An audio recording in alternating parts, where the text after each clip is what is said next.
nós vamos iniciar o segundo bloco. E aí eu gostaria de fazer um adendo à pergunta do desembargador Luiz Roberto Ayub, que a senhora também respondesse. A senhora acha o juiz um bom mediador? Bem, tentando responder a ambas as perguntas, eu vou remeter aqui ao nosso Código de Processo Civil, que determina no artigo 334 que, se a petição preencher os requisitos, etc., o juiz designará audiência de conciliação ou de mediação, etc. Ou seja, não dá opção ao juiz de designar ou deixar de designar a audiência. Mas, como vocês sabem, esse é um país muito grande, com realidades muito diversas. Quando a gente pensa, por exemplo, no Foro do Rio de Janeiro, a solução parece ser fácil. Mas quando nós pensamos num foro localizado no interior da Amazônia, pode ser que não haja ainda a presença de mediadores qualificados, bem treinados, etc., e que seja necessário que o próprio juiz exerça essa função. Não acredito, desembargador Ayub, que o juiz seja o mais qualificado, aí concordamos. O juiz foi treinado, ele está habituado a decidir de forma coercitiva, ouvindo naturalmente ambas as partes, mas ele está habituado a interferir mais no processo. Então esta é a prática que o juiz tem. Transformá-lo de um momento para outro em mediador, que é necessariamente uma figura neutra, que deve simplesmente aproximar as partes para que elas construam a solução adequada, já é um pouco mais difícil. Pode ocorrer, neste momento de introdução realmente legislativa do Instituto, isso pode acontecer. Neste caso, ainda respondendo a sua pergunta, eu entendo que, assim como estaria o mediador leigo impedido de prosseguir atendendo aquela demanda, também o magistrado deverá ser considerado impedido de prosseguir no julgamento da causa. Por quê?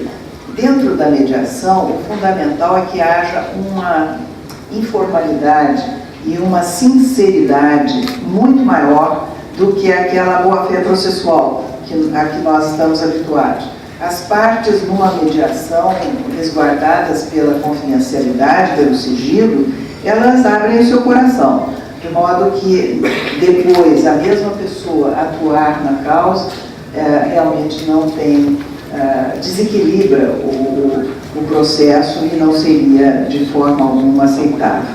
Pelo menos é essa a minha opinião. Ministra, quer dizer, algumas ponderações. Em relação à primeira questão, sobre a mediação no Brasil, é preciso que a gente lembre de alguns dados, né? Hoje, por levantamento feito pelo CNJ, se constatou que o Brasil tem 90 milhões de processos, ou mais. Já chegou a 100 milhões de processos. É praticamente um processo para cada brasileiro. Nós somos 224 milhões. Se nós temos 100 milhões de processos, dado que cada processo tem duas partes, dá um processo para cada brasileiro. Realmente é esse o número. Eu não confio muito nesse número, para ser bem sincera com vocês. Acho que os tribunais de justiça, os tribunais federais e os trabalhistas ainda precisam fazer uma boa limpeza nos seus arquivos. Eu me lembro que... A senhora não confia para mais ou para menos? Eu acho que é menos. Eu acho que é menos. Porque não há tantas teses jurídicas em debate. O que há são muitos processos repetitivos. E, em segundo lugar, muitos tribunais ainda não fizeram o seu dever de casa de limpar suas prateleiras. Então, por exemplo, há tribunais de estados grandes e ricos que têm a classificação apenas por tipo de processo, tipo de recurso e não por matéria discutida. Assim sendo, quando há uma decisão com repercussão geral, eles não conseguem baixar, às vezes, centenas ou milhares de feitos que seriam imediatamente baixados. Vai se esperar longos anos até que aquele processo retorne à mesa do juiz para que ele verifique que já há uma decisão em repercussão geral. Quando se estivesse tudo bem classificado, bastaria apertar um botão e todos aqueles feitos iriam para aqui. Mas a ponderação, esse dado é relevante, não para se discutir propriamente a quantidade de processos no Brasil e os meios alternativos para se enfrentar esse problema, mas sim para mostrar o grau de litigiosidade brasileiro. Tá? Isso é um número expressivo. A gente compara com outros países, por exemplo, o Japão. No Japão, apenas 10% dos litígios, eles viram um processo. Tá? Quer dizer, lá tem um índice de 90% de litígios. No Japão, hoje, vive uma crise na advocacia, que os advogados não se trabalham. Porque, recentemente, lá, o número de advogados é restrito controlado pelo Estado, é restrito. Então, recentemente, apostando no crescimento econômico do país, o governo permitiu mais 20 mil advogados. Então, diante da crise e diante da cultura de pacificação do Oriente, esses advogados hoje não têm o que fazer no Japão. Quer dizer, então lá no Japão é solo fértil para meios alternativos de solução de conflito, como a mediação, ao contrário daqui. E a gente vê essa resistência no nosso dia a dia profissional. Aqui temos 2 embargadores, a Márcia é ex-embargadora e eu, advogado atuante. O que eu vejo, o que eu ouço no foro, são juízes reclamando do artigo 334, que determina a realização obrigatória de serviços de conciliação, porque eles acham isso uma grande perda de tempo. Então, o que está acontecendo na prática? Vou dar um exemplo de uma juíza, conhecida minha, que deu o relato da experiência própria dela. Ela disse assim: vou dar uma chance à lei. Tá? Então, durante um ano, eu mesmo vou fazer as audiências de conciliação. Então, durante um ano, ela fez. Ela me disse que fez 900 audiências de conciliação. Conseguiu 4. Então, aí já fez uma vontade, não é? Pode ser. Aqui, a gente tem dados conflitantes. O que a gente tem aqui, aliás, os representantes do NUPENEC estão aqui presentes. Dados muito alvissareiros do NUPENEC. O NUPENEC tem tido êxito nas mediações expressivos. Né? A doutora Cláudia pode até passar esses números para a gente, se ele atualizar, mas os números que eu já tomei ciência é algo em torno de 70% a 80% casos de família. Em torno de 50% no caso civil, me corrijam, por favor, se não tiverem esses dados precisos. Né? Quer dizer, mas são dados com base nas mediações aceitas e não em relação ao número total de processos. Quer dizer, a grande dificuldade que eu vejo na mediação, para chegar ao ponto, é que, embora concorde com a senhora no sentido de que seja importante trabalhar a formação dos profissionais para diminuir esse sentimento de litigiosidade, né? A gente, na verdade, a gente cria guerreiros para ir para a justiça, a gente não cria pacificadores. Esse é o nosso sistema educacional do direito. Então, embora a gente tenha que pensar nisso, a gente tem que ver também a realidade hoje. Tá? Será que hoje a mediação, da forma que ela está funcionando, ela está se prestando à sua finalidade? Porque a gente não pode esquecer que a mediação é um meio alternativo de solução de conflito que foi introduzido, da forma que foi introduzida nessa reforma, para melhorar o sistema judicial, e não o contrário. Tá? E a gente tem esses dados conflitantes. O NUPENEC no Rio de Janeiro com uma experiência bastante que gera esperança naqueles que acreditam na mediação. De outro lado, a experiência prática de muitos magistrados e aqui de desembargadores, que também podem dar o seu depoimento, em sentido contrário, tá? Considerando a mediação algo que está atrapalhando o funcionamento da justiça. Qual é a sua visão sobre esse ponto?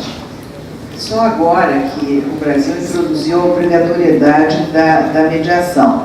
Mas outros países têm experiências anteriores, aqui bem próximos. A Argentina, por exemplo, fez tomou essa iniciativa há bem uns 20 anos atrás. E lá eu também assisti à discussão entre magistrados de que nós estaríamos apenas acrescentando mais uma fase ao processo. E como essa juíza que você mencionou, uma fase inútil, porque apenas demoraria mais um período até que realmente o litígio tivesse o seu início. A questão cultural que você colocou, as diferenças entre Oriente e Ocidente, são naturalmente muito importantes. No Oriente é extremamente desonroso alguém comparecer a juízo, alguém reclamar em juízo contra quem quer que seja. Então, essa é uma questão cultural. Na China, os meios alternativos, os meios conciliatórios, se prolongam por várias e várias instâncias, até que todas elas, não sendo bem-sucedidas, só então é acionado o Poder Judiciário. Quando lá no Tribunal da Quarta Região se fazia um seminário para os juízes recém-empossados, eu sempre passava para eles um filme chinês que eu até recomendo para todos, não sei se ainda é acessível, chama-se A História de Qiuzhou. Qiuzhou é uma camponesa chinesa que recebe uma ofensa do chefe da aldeia e que começa um litígio contra ele.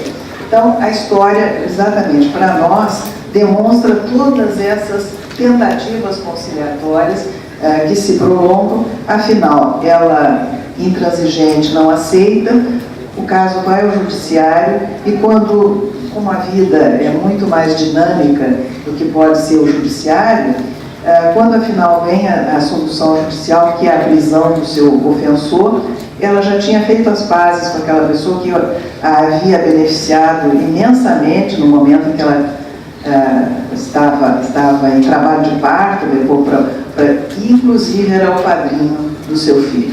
Então, e tudo isso demonstra quanto nós, juízes, somos frágeis diante da realidade da vida. Por melhor que se procure solucionar a questão, sempre a solução consensual será melhor. Mas tem eu queria pedir licença ainda para mencionar mais um efeito cultural, e esse tipicamente brasileiro. Por que hoje nós temos 100 milhões de processos? Sejam eles verdadeiros ou não, e como eu digo, a maioria é repetitiva. Porque nós também tivemos a cultura da inflação. No tempo de inflação alta, era muito vantajoso manter um litígio e mantê-lo pelo maior período possível. O devedor esquecia-se da sua obrigação e aquilo era deixado para as calendas gregas. Então, esta herança do nosso tempo de inflação alta é que faz este grande número de processos hoje. Sem contar que o próprio Estado é um grande infrator. É o Estado, em geral, Estado, União, Estado, municípios, que se dirige à maior parte... A maior freguês do judiciário. É o maior freguês do judiciário, junto com grandes corporações prestadoras de serviços. Quem mais gosta de protelar o processo, né? Interpõe inúmeros recursos, o Estado que não dá a menor chance e ainda fica interpondo. Isso só para dar uma experiência sobre essa questão do juiz como conciliador. Vários aqui me conhecem do tempo que eu era juíza de primeiro grau e não vou contar nenhuma novidade aqui, eles sabem muito bem que eu não era uma boa conciliadora, reconheço isso. Meu êxito em conciliação no dia a dia era muito baixo, porque eu tinha 5, 6 audiências num dia e eu simplesmente não podia ficar perdendo mais do que 15 minutos tentando ver se haveria ou não uma conciliação. Quando eu via que tinha chance, a gente insistia um pouco mais. Quando eu via que não tinha chance nenhuma, não há possibilidade de acordo, ponto, e vamos seguir em frente, porque atrás de mim tem um monte de outras audiências para eu fazer. Quando eu ia para a semana de conciliação que Vossa Excelência criou, o meu índice de conciliação era muito mais alto. Porque a triagem é mais. A triagem e a minha disponibilidade também. Eu sou obrigada a reconhecer que naquele momento da conciliação, eu estava ali para conciliar. Eu estava ali com uma cabeça de conciliador e o tempo inteiro para tentar conciliar. Eu tinha tempo, eu estava ali para aquilo. Quando eu estava numa audiência comum, ali de instrução e julgamento, com aquela fase de conciliação, eu estava ali era para julgar. Se tivesse acordo, ótimo, -1, mas eu não podia me dar ao luxo de gastar tempo com aquilo. Então, eu acho que essa também é uma maneira com a qual os juízes raciocinam antes de designar ou não. É uma questão prática, mas é importante registrar isso. O desembargador Luciano quer fazer uma intervenção. Para justificar o salário, né? Se não falar nada aqui, não faço, não falo nada. Eu estou pagando você muito bem.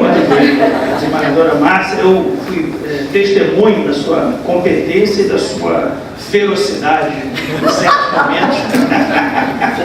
E sempre estive ao seu lado, e nesse momento de ferocidade também. Só para a gente ter orgulho de estar aqui com Vossa Excelência, com o desembargador Ayub, que para mim é um exemplo nacional de como ser magistrado, como se comporta, como se conduz. Esse é o troco pela propaganda. Exato, né?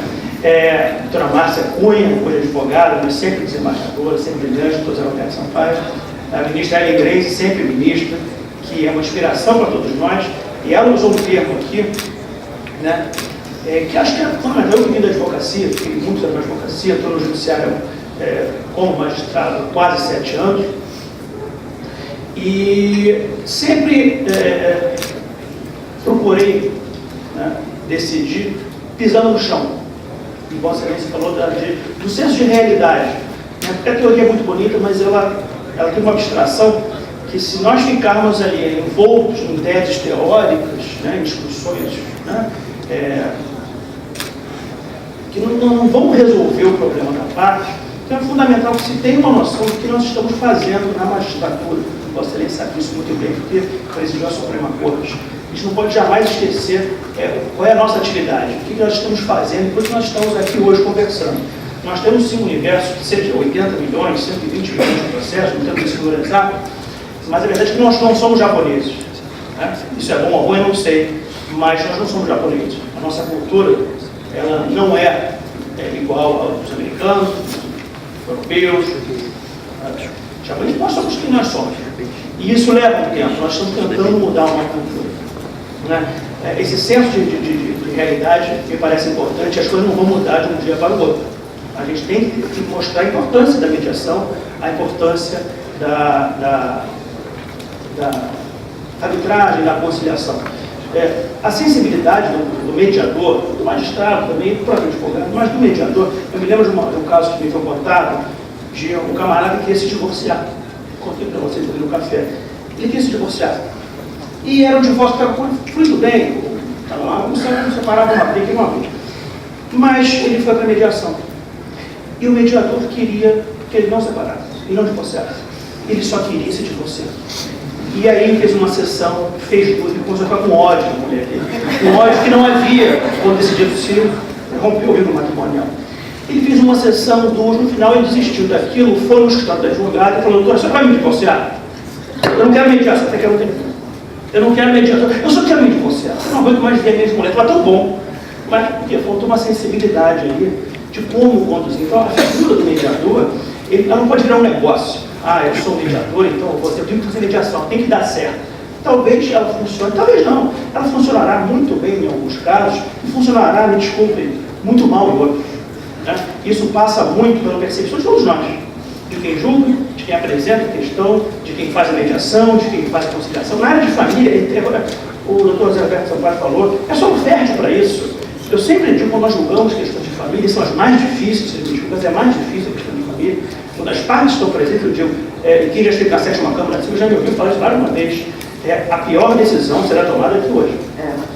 A melhor vem de vocês, só que se vocês não conseguem, vocês estão delegando ao Estado uma solução pior. Eu não conheço o seu filho, eu não conheço a sua realidade, eu não sei como verdadeiramente você ganha, quanto ela precisa, mas eu vou dar uma solução, eu sou obrigado.